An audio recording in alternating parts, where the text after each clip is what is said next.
the Spring Festival, I got involved in a family dispute. Right before I got home, 4 satellite channels of the CCTV were added to the 14 channels we already had. In prime time at night, they all have interesting shows. Therefore, the 5 of us in family, my parents, my 2 sisters, and I, had to argue over what to watch. Finally, we agreed that we should watch the most interesting program, if we could agree what that was. However, all of us here remember that for a long time after we had television, there are only 2 or 3 channels available. The increase in options reveals an important change in our life, the abundance of choice. 15 years ago, we were dressed in one style and in one color. Today, we select from a wide variety of designs and shades. 15 years ago, we read few newspapers. Today, we read English newspapers like the China Daily and the 21st Century, besides various Chinese newspapers. 15 years ago, English majors took only courses in language and literature. Today, we also study Western culture, journalism, business communication, international relations, and computer science. The emergence of choices marks the beginning of a new era in our life, an era of diversity, of material and cultural richness, and of the rebirth of the Chinese nation. We now enjoy the abundance of choice, but this has not come easily. About 150 years ago, China was forced to open up its door under the threat of Western cannons and gunboats. It has been through many struggles and sacrifice that we have finally gained the opportunity to choose for ourselves. The policy of reform and openness is a choice that has made all the difference. Like others of my age, I'm too young to have experienced the time when the Chinese people had no right to choose. However, as the next centuries draw near, it is time to ask, what does choice mean to us young people? Is choice a game that relies entirely on chance or luck?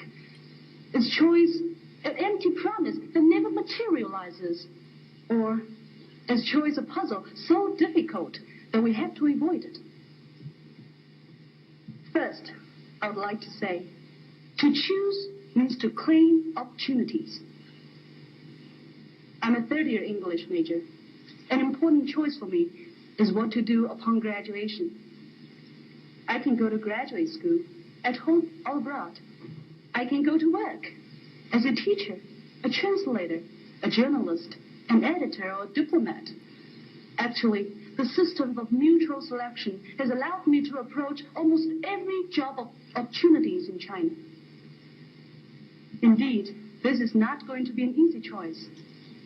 I would love to work in such big cities as Beijing or Shanghai or Shenzhen. I would also love to return to my hometown, which is intimate, although slightly lacking in development. I would love to stay in the coastal area where life is exciting and fast-paced. I would also love to take root in central or western China, which is underdeveloped, but holds great potential. All these sound good, but they're only possibilities. To choose one is by no means an easy matter. To those of us who are bewildered at the abundance of opportunities, I would like to say, to choose means to accept challenge. To us young people, challenge often emerges in the form of competition. In the next century, competition will not only come from other college graduates, but also from people of all ages, of all origins. With increase in international exchanges, we'll have to face growing competition from the whole outside world. This is calling for a higher level of our own personal development. 15 years ago, the knowledge of a foreign language or of computer operation was merely considered an advantage.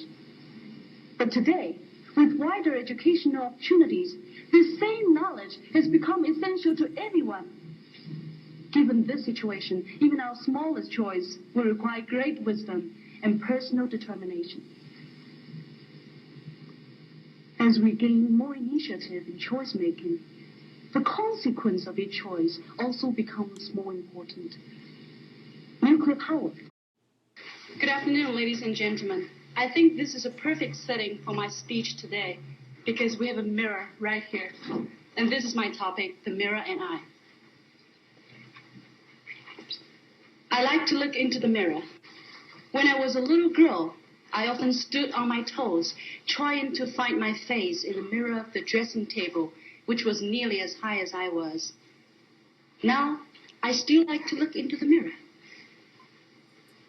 When I look at it, I found the face of a young woman, glowing with maturity, confident in her future, and still fascinated with their own reflection. The fact that I like to look into the mirror has to do with my granny, with whom I spent most of my childhood.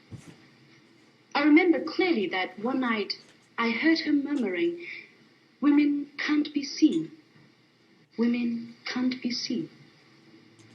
I was so confused as to look into the mirror the next morning to check if I could indeed see myself. Only now, as a young woman myself, can I understand it was not the physical visibility that Granny had in her mind. Granny spent all her life taking care of the family, day in and day out. She cooked for her husband and 10 children, but whenever guests came, she and other female family members had to eat by the stove in a small kitchen. At family discussions, she was never asked for her opinion. When Grandpa passed away, she had to listen to my uncle, her eldest son, who became master of the house. Through years of toil, she fulfilled her duty as daughter, wife, and mother, yet as a person, she remained little noticed. If she had seen herself in the mirror of the dressing table, she was never visible in the mirror of society. I have been living a different life. At home, I make decisions together with the rest of the family. In school, I take charge of various activities, the same as other boys and girls. Not only that, I can see something that Granny could not have dreamed of, making decisions for my own future. I could choose from several competitive universities as I came out of high school. At university, I could choose from a range of subjects, changing from English literature to business law. And now, upon graduation, I'm again faced with a series of decisions: to further my study or to go to work, to stay in China or to go abroad, to get married right away or to remain single for a bit longer. It does not matter whether or not I'll become famous or rich, but I'll treasure the chance to demonstrate my potentials and to help other women demonstrate theirs as full members of society, fully visible in the mirror of history. I will treasure it because the abundance of choice that I enjoy came only after decades of efforts made by my granny, my mom, and millions of other Chinese women. However, the choice to be made by me and others of my generation is a great challenge. The misconception that men are superior to women is still dominating many people's mind. While men are encouraged to compete and to assert themselves, we're expected to be quiet, loyal, and obedient.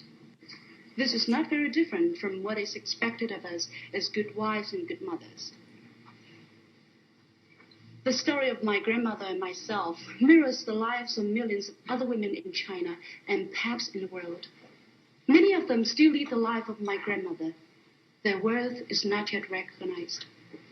It is then the responsibility of a young woman like me to study hard and work hard so that they too will see themselves and will be seen in the mirror of society. This is my dream. This dream, I believe, is not only shared by many of our grandmothers, mothers, and sisters, but also by many of our fathers, brothers, husbands, and male colleagues. It will not come true until everyone fully realizes that women can contribute to society and should be guaranteed the right to. Women hold up half the sky. Thank you.